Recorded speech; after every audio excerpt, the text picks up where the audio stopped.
Mo kí ẹ̀yin bàbá mi, mo kí ẹ̀yin ìyá mi, mo kí ẹ̀yin ẹ̀gbọ́n mi, mo kí gbogbo apátápátá. Èmi ọmọ ẹ̀kọ́ mi dòmíyàn náà ni o. Ibi tí mo wà yìí ló ń pè nílùú Sagamu, ajá olómù. Ṣèdọ̀ ire Saheed ire ọmọ ìyá mi. Ó sọ pé street challenge. Tábà ti pààyàn, táà gbowó lọ́wọ́ èèyàn, táà ṣe nǹkan tí ò dáa, ẹ̀rù lè bà wá. Irú àwọn táwa jẹ́ ọmọ Ìgbòho òòṣà, iṣẹ́ ń tẹ̀síwájú, akíkanjú ni wá o, àwọn ò bẹ̀rù ṣẹ́rí báyìí. Ṣẹ́rí tó tán pè ní under bridge rèé, under bridge nílùú Sagamu. Àwọn òtún wá kọ̀ wọṣọ lásán, Yorùbá Nation ni o, no going back.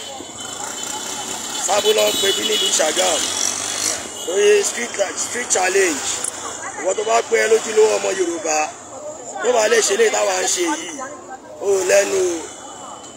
Yorùbá Nation is the only way. Saheed ire sọ pé gbogbo àwọn ọmọ Yorùbá kájí o, street challenge eléyìí wọ́n á ṣe street challenge, road challenge òun rèé ṣẹ́ra mẹ́ bíríkì rèé ọ̀dọ́ randa lẹ́ ń wò lọ́ọ̀kan ẹ̀ ṣẹ́rí bẹ́ẹ̀ yẹn. So bóyá jẹ́ nìyẹn o, no going back. Yorùbá Nation is the only solution. Àwọn ò gbowó lọ́wọ́ anybody, a jalè, a ṣe nǹkan tí ò dáa. Àwọn tó bá jẹ́ àwọn ọmọ onítìrí wọ́n máa bẹ̀rù. Akíkanjú làwa, àwọn ò fọ́. Life làwa ń ṣe, olóhùn ṣe rẹ́kọ̀dù. Ṣòye yín bẹ́ẹ̀, akíkanjú ni wá. So bóyá jẹ́ nìyẹn. Yorùbá Nation is the only solution for the less privileged, and I'm proud to be a Yorùbá Nation activist. Ìgbòho òòṣà, olúwa mi, iṣẹ́ yín tẹ̀síwájú, ó máa yé yín, ọjà lélẹ́yìí. Ìlú Sagamu ló ń pè bí. Ìlú Sagamu, Yorùbá Nation is the only solution. Yorùbá Nation is the only solution for the less privileged. Yorùbá Nation ni o. Àwọn ò bẹ̀rù street challenge.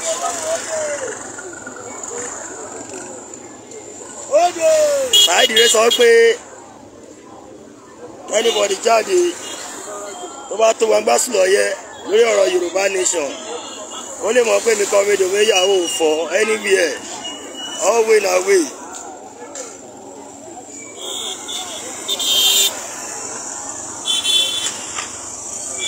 All way na way. No going back.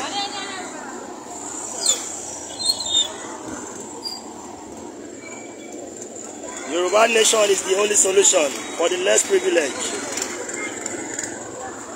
Yorùbá Nation. Mo fẹ́ tẹ́lẹ̀ sọ fún gbogbo ọmọ Yorùbá pátápátá tó wà káàkiri àgbáyé wípé ẹ má gẹ́ anybody tọ́ yìí. Onítìrí fake ló gbé dání, kò mọ bó ṣe ń lọ. Onítìrí ò mọ bó ṣe ń lọ. Bàbá Májàsọ́lá Ìgbòho òòṣà, Professor Bayagitoye, àwọn ni wọ́n gbé òótọ́ dání. Mo dẹ̀ fẹ́ fi àsìkò yìí sọ fún gbogbo ọmọ Yorùbá, tí anybody bá jáde, tónítìrí bá ti anybody jáde ní May 29, nǹkan tó bá ṣe anybody tó bá ti jáde ó fara mọ́ o. Kò lọ́wọ́ Professor Bayagitoye nú, kò lọ́wọ́ sí Sunday Adéyẹmọ́nú tí wọ́n gbé òótọ́ Yorùbá Nation dání. Tó bá ti ẹlòmíì tó ti láti pa, ó wà ní ìzọ̀ àwọn. Àwa ń preach Yorùbá Nation every places tí a rẹ̀ fọ́ torí ọ̀rọ̀ Yorùbá Nation. Ṣẹ́rí pé títí la wà, inú ọjà lèmi wà báyìí o. Ṣóyè yín bẹ́ẹ̀ yẹn, àwọn ò fọ́. Yorùbá Nation is the only solution for the less privileged. So kó máa pọ̀ létí everybody ní pé àwa proud of Yorùbá Nation lẹ́ni bí ẹni.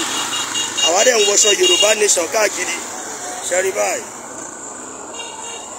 This is Yorùbá Nation vest. Yorùbá Nation camp. So bóyá jẹ́ nìyẹn o. So àwọn ò fọ́ rárá. So bóyá kẹtù lè máa rí bó ṣe ń lọ pé inú ọjà la wà. Ṣẹ́rí bẹ́ẹ̀ yẹn. Màá tún tàn padà. Eléyìí sọ̀rọ̀ bí a pé à ń fọ́. Àwọn ò bẹ̀rù rárá. Live lélẹ́yìí. Eléyìí ò ṣe record. Live lélẹ́yìí. So kó máa pọ̀ létí yín o.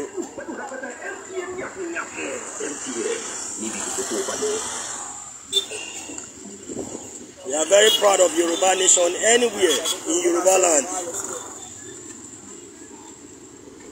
Because àṣà wa ni, ìṣe wa ni, ọ̀rọ̀ wa ni, ohùn wa ni. It's the only solution. So ká lè mọ̀ pé mo sọ I will still turn back. Eléyìí sọ̀rọ̀ bí apẹ́ nìkan fọ́ àbò ń ṣe kinní kan inú ọjà láwa yìí. So Saidi rí ọmọ ìyá mi, I love your passion. I know you are the real indigenous Yorùbá. So àwọn tó tún láyà bẹ́ẹ̀ náà ọ̀pọ̀ rẹpẹtẹ ńlẹ̀ Yorùbá. So bóyá jẹ́ nìyẹn o. Inú ọjà ló ń pè bí Fúlàní wà ń bẹ̀, Ìgbò wà ń bẹ̀, ọmọ Yorùbá wà ń bẹ̀. Yorùbá Nation is the only solution for the less privileged. Àwọn ò gbé Yorùbá Nation torí owó, a gbé Yorùbá Nation torí ipò, a gbé Yorùbá Nation torí bí wọ́n pé a fẹ́ achieve. But we want Yorùbá Nation for the freedom of our upcoming generation, for them to know that àṣà wa ni, ìṣe wa ni, ọ̀rọ̀ wa ni, ohùn wa ni. So mo fẹ́ fi àsìkò yìí sọ fún gbogbo anybody, àwọn tó jẹ́ ọlọ́pàá, tó jẹ́ DSS, tó jẹ́ sójà, wípé anybody tó bá jáde ní May 29 tó pẹ̀ láwọn sẹ́tò onítìrí tó láwọn fẹ́ délé, àwọn ò lọ́wọ́ ń bẹ̀ o, Ìgbòho ò lọ́wọ́ ń bẹ̀ o, Professor Bayaki tó yóò lọ́wọ́ ń bẹ̀ o. Tẹ́ bá wá jáde láyé ara yín, ẹ bá sọ pé Yorùbá Nation ló rán yín iṣẹ́ o.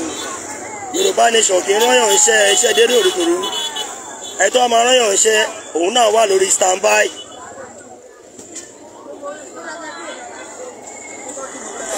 Òun náà wà on standby. Ìmọ̀ tí ìyá yín onítìrí ò lè gbójú jáde, tí Black Lion lè gbójú jáde pẹ̀lú ọmọ Ògùn State. Èmi tẹ̀ ní kí Black Lion máa bọ̀ lógùn State. Tàbá yín ilé kan ló máa kú dànù ni, kò tiẹ̀ tó bẹ́ẹ̀. Black Goat kó máa bọ̀. Ọjà lèmi wà yìí o. Táwa ń sọ fáwọn èèyàn pé Yorùbá Nation is the only solution. Àbójú o, yàgẹ́ tí wọ́n wà lẹ́ẹ̀kan sí. Àbójú o, aṣọ Yorùbá Nation láwọ̀ o. So kẹ́ni kan máa sọ fún yín pé DSS kan wà níbí kan àbí sójà wà níbí kan tó fẹ́ gbé yín. But diplomacy là ń lò. Àwọn olè rányàn kan lọ máa pa àwọn èèyàn anyhow. Torí pé ọmọlúwàbí ni wá, a fẹ́ fojú sunkún anybody wa.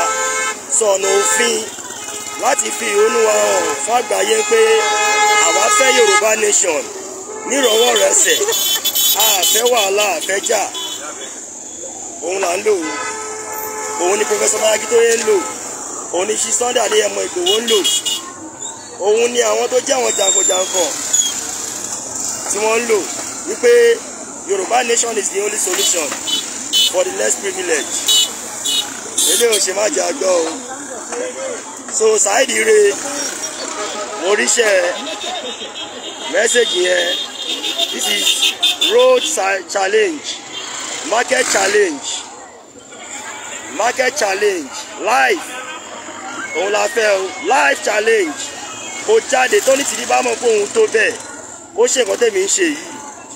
Tọ́ba bùsọ, wọ́n pè mí lọ́mọ àlè.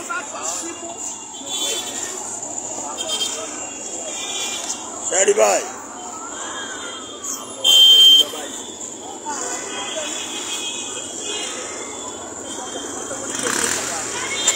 This is live broadcast. Ọ̀rọ̀ ti dé. This is Tijé lẹ́wọ̀ yẹn, Tijé petrol station. ọ̀dọ́ randa òun nìyẹn lọ́ọ̀kan ẹ̀ kẹ́lẹ̀ mọ̀ pé àwọn ò fọ́ rárá.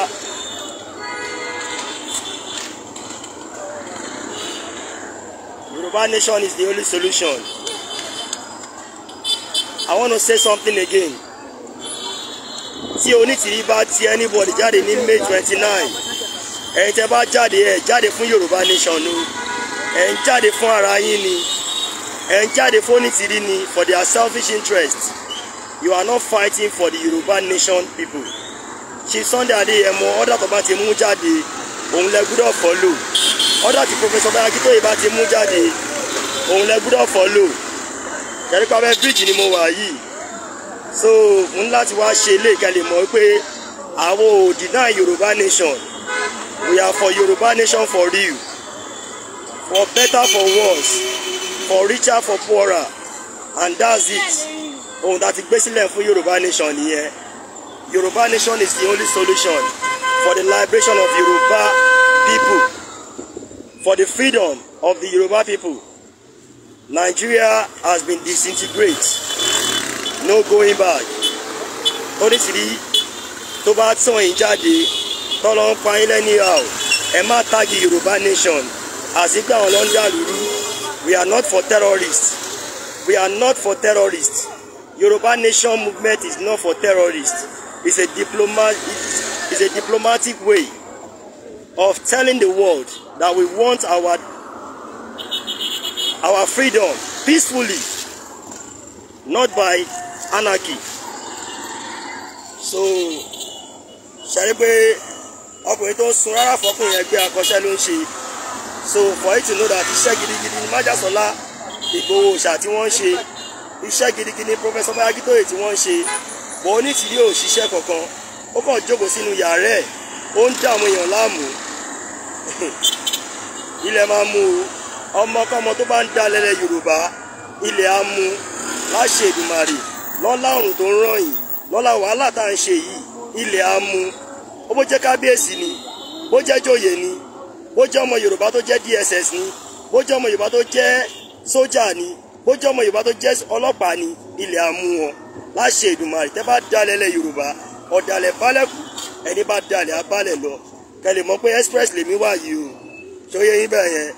Àwa kúrò láàrin bí àwọn nípa ń bo Yorùbá Nation anywhere lágbára ṣáńtà o. Kẹ́lẹ̀ rí Mr Biggs òun lélẹ̀ ní Sábó ní Sagamu. Sábó ní Sagamu pẹ̀lú àwa wà yìí o. Yorùbá Nation is the only solution for the less privileged, for the common masses, and no going back. So challenge Saidi Ire ọmọ ìyá mi ò wálẹ̀ bóyá jẹ́ ní akíkanjú, àwọn akíkanjú àmọ́ra wa, àwọn òfò. Yorùbá Nation is the only solution. Saidi Ire street challenge tó bá lè ṣe ò láyà ò lẹ́nu la fi gbé life yìí pé kọ́ lè mọ̀ pé life làwọn á ṣe, kí Saidi Ire máa mọ̀ pé life làwọn á ṣe yìí o. Eléyìí ń ṣe record live so anywhere na way. Tabana máa mú ní àfọlá ni bóyá máa jẹ́ nìyẹn láṣẹ Èdùmàrè. Àyín lọ àyín bọ̀ lọ́wọ́ ń yẹnu. Ẹ ṣe gan lẹ́ẹ̀kan sí ní ọmọ ikọ̀ mẹ́dọ̀mẹ́yọ̀. Once again, anybody bá jáde ní May 29, onítìrí ló ràn wọ́n, Ìgbòho kọ́ ló ràn wọ́n, Professor Akitoye kọ́ ló ràn wọ́n, bóyá jẹ́ nìyẹn. Lẹ́ẹ̀kan sí ní ọmọ ikọ̀ mẹ́dọ̀mẹ́yọ̀ náà ni. No going back. Diplomacy is the only way. Let's go out and tell our people about the preach, the gospel of Yorùbá Nation, and let them know the reason why we want to leave Nigeria. That is causing distraction and instability for the people. Àwọn ọ̀dọ́ wa wọn ò ríṣẹ́ ṣe, àwọn tó ń ṣe NYSC gan wọn fún wọn lówó wọn, àwọn tó ń ṣiṣẹ́ dókítà wọn fún wọn lówó oṣù, àwọn ìyá wa wọn fún wọn lówó oṣù. Gbogbo àwọn ọmọ wa ti dolóṣó tán, àwọn ọkùnrin ti di yahoo, àwọn obìnrin ti dolóṣó. Wake up Yorùbá people. Ẹ̀yin kábíyèsí, ẹ má jẹ oúnjẹ yín torí ẹ má ṣì máa bímọ, ẹ má jàgbé, ẹ má dògbò, ẹ má kú tó bá tọ́jọ́ kan. Níbo lẹ fojú sí? nígbà tó bá ń fìyà jẹ àwọn ọmọ yín ẹ wake up o. Yorùbá Nation is the only solution for Nigerian problem. Nigeria has no any solution. Wọn ò lè mẹ́nibọ̀dì wá tó lè ṣe àfi ká pín olúkálukú bá tiẹ̀ lọ lọ́tọ̀ọ̀tọ̀. Ṣẹ́yìn náà ra àwọn beggars lóríṣiríṣi ládùúgbò. Àwọn Fúlàní ní fọ́màtì ni wọ́n o bí ogun ṣe wà yìí. Sọ̀kẹ́ lè mọ̀ pé bóyá jẹ́ nìyẹn. Yorùbá Nation is the only solution. Ìlú Sagamu ló ń pe bí o. No going back. Lẹ́ẹ̀kan sí i, èmi ọmọ yín kọ́ mi dùn mílíọ̀nù ni o. Ìgbòho ràn anybody jáde ní May 29. Professor Banky tó yàn ràn anybody jáde ní May 29. Onítìrí òun ló rán àwọn èèyàn jáde ní May 29. Ẹni tí tó bá ṣẹlẹ̀ ẹ má tagi Yorùbá Nation mọ́ o. Ẹ bá tagi Yorùbá Nation mọ́ wàhálà lẹ̀ ń wá o. We are not a terrorist. We are not a terrorist. We are not a terrorist. Bóyá jẹ́ nínú yẹn diplomacy là ń lò. Lẹ́ẹ̀kan sí mi ọmọ yín kọ́ mi dùn mílíọ̀nù náà ni. Ẹ bá ń ṣe kó go viral. Ẹ ṣe ìgbọ́n dàbọ̀.